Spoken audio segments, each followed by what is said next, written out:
네, 오늘 딥다이브에서는 욥기 이야기를 좀 다른 각도에서 보려고 합니다. 왜 의인이 고난받는가? 이 오래된 질문 있잖아요. 제공해주신 자료를 보니까 이 질문을 사탄의 도전, 또 인간의 자유의지, 그리고 하나님의 계명이라는 좀 더 큰 우주적인 틀에서 보고 있더라고요. 맞습니다. 이게 단순히 욥 개인의 이야기가 아니라 그 배경에 훨씬 더 큰 드라마가 있다는 거죠.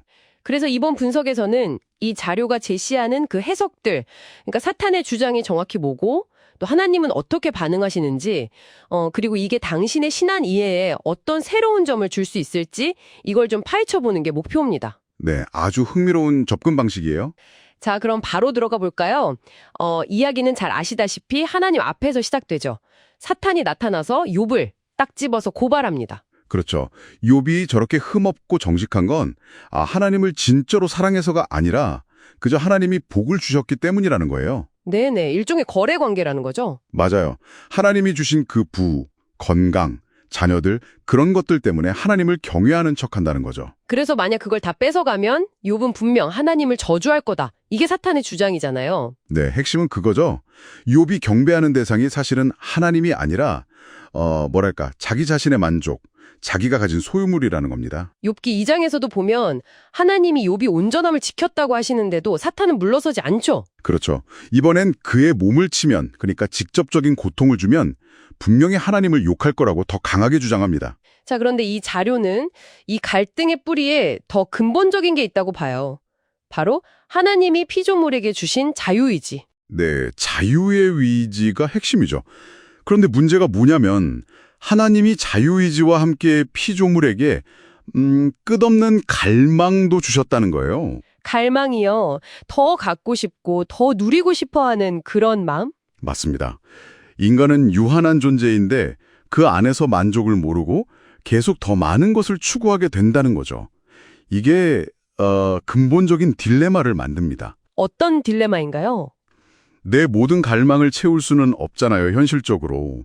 그 한계 앞에서 선택해야 하는 거죠. 하나님이 주신 것에 감사하고 만족하며 그분의 뜻, 예를 들어 이웃을 사랑하라는 계명 안에서 살 것인가? 아니면? 아니면 내 갈망을 채우기 위해 심지어 남의 것을 빼앗아서라도 하나님의 뜻에 반하는 길을 갈 것인가? 여기서 이제 이웃사랑 계명이 중요해지는 거예요. 스스로의 힘만으로는 그 갈망을 조절하기 어려우니까 관계의 질서를 지키라는 최소한의 가이드라인으로 계명을 주셨다. 뭐 이런 건가요? 그렇죠. 그런데 사탄은 바로 이 지점을 파고드는 겁니다. 한 걸음 더 나아가서 아예 하나님의 계명 자체가 잘못됐다고 주장해요. 계명이 잘못됐다. 특히 사랑의 계명은 피조물이 본성적으로 지킬 수 없는 거라고요. 네, 그렇습니다. 사탄의 논리는 이거예요. 봐라, 인간은 결국 자기 갈망을 따라 살지 않냐? 네가 준 사랑의 계명 같은 건 지킬 수 없는 거다. 그런데 지키지도 못할 계명을 주고 어기면 벌하는 당신은 불의하다. 그러니 그 계명은 폐지되어야 하고 당신은 통치자의 자격이 없으니 그 자리에서 내려와라. 이게 사탄의 궁극적인 요구라는 거죠. 와, 이거 정말 단순히 욥 한 사람의 시험이 아니라 하나님의 통치 자체에 대한 정면 도전이네요. 우주적인 법정 투쟁 같은 느낌인데요. 정확히 보셨습니다. 욥의 고난은 그 거대한 싸움의 한 증거 사례로 사탄이 제시하는 거고요. 보세요. 결국 무너지지 않습니까? 하고 싶은 거죠. 그럼 하나님은 여기에 어떻게 대응하시나요? 이 자료의 해석은 뭔가요? 이 자료는 하나님께서 이 갈망과 계명을 함께 주신데 아주 깊은, 어떻게 보면 역설적인 뜻이 있다고 봐요. 역설적인 뜻이요? 네, 갈망은 분명 우리를 하나님에게서 멀어지게 할 수 있는 위험 요소죠. 하지만 동시에 우리가 그 갈망과 씨름하면서 계명을 지키려고 애쓸 때 뭘 깨닫게 될까요? 내 힘만으로는 안 된다는 거? 바로 그거죠. 자신의 한계, 자신의 무력함을 처절하게 깨닫게 된다는 겁니다. 그래서 결국 하나님께 도움을 구하고 그분께 더 의지하게 만드는 장치가 될 수도 있다는 거예요. 그러니까 갈망 때문에 넘어지기도 하지만 그 갈망과의 싸움을 통해 오히려 하나님께 더 가까이 가게 될 수도 있다. 네, 그런 역설적인 가능성이 있다는 거죠. 만약 사탄의 주장대로 계명이 지킬 수 없는 것이라면 하나님은 거짓말쟁이가 되시는 거잖아요. 그렇죠. 그래서 하나님은 사탄을 즉시 멸망시키지 않으시고 그의 주장이 틀렸다는 것, 즉 하나님의 계명은 진실하고 사랑 안에서 지켜질 수 있다는 것을 증명하기로 하신다는 거예요. 어떻게 증명하시는데요? 이 자료는 그 증명의 시작으로 아담의 창조를 보고 인류 전체의 역사를 통해 그리고 궁극적으로는 예수 그리스도의 삶과 죽음, 부활을 통해 그 사랑과 공의, 계명의 진실함을 온 우주 앞에 보여주신다고 해석합니다. 굉장히 거시적인 관점이네요. 자, 그럼 자료 후반부에 나오는 하데스나 스올, 음부, 구덩이 이런 용어들은 뭔가요? 사탄과 관련이 있는 건가요? 네, 그 용어들은 대체로 사탄과 그를 따르는 타락한 존재들이 갇혀있는 어둠과 분리, 또 심판과 관련된 영역을 가리키는 말들로 쓰입니다. 베드로후서나 유다서 같은 곳에서도 비슷한 묘사가 나오죠. 그냥 지옥 같은 개념인가요? 단순히 사후세계나 감옥 같은 곳이라기보다는 이 자료에서는 좀 더 복합적으로 봐요. 하나님께서 빛의 영역, 예를 들면 당신의 백성이나 교회를 그 어둠의 권세로부터 구분하여 보호하시는 개념도 포함된다는 거예요. 구분해서 보호한다고요? 어둠 안에 있지만 분리된? 네, 마치 창세기에서 하나님이 빛과 어둠을 나누시고 궁창 위아래에 물을 나누셨던 것처럼요. 어둠의 영역 안에서도 하나님은 당신의 빛의 영역을 따로 두시고 지키신다는 거죠.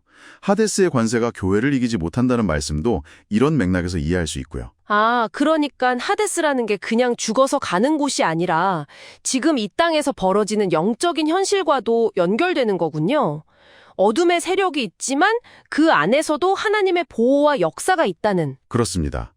어둠 속에서도 하나님의 구원 계획은 계속 진행되고 있다는 그런 희망적인 메시지를 담고 있다고 보는 거죠. 자, 그럼 오늘 딥다이브 내용을 한번 정리해보죠.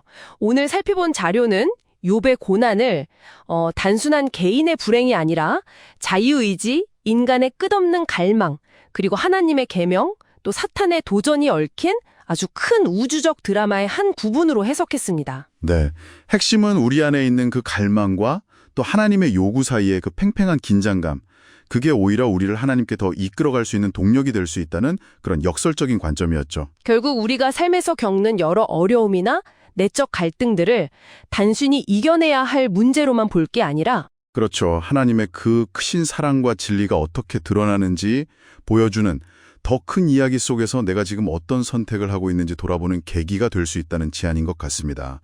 그리고 그 모든 어둠의 권세, 죄와 죽음, 하데스조차도 결국엔 불못에 던져질 거라는 궁극적인 소망도 함께 이야기하고 있고요. 그럼 마지막으로 이 질문을 한번 던져보고 싶습니다.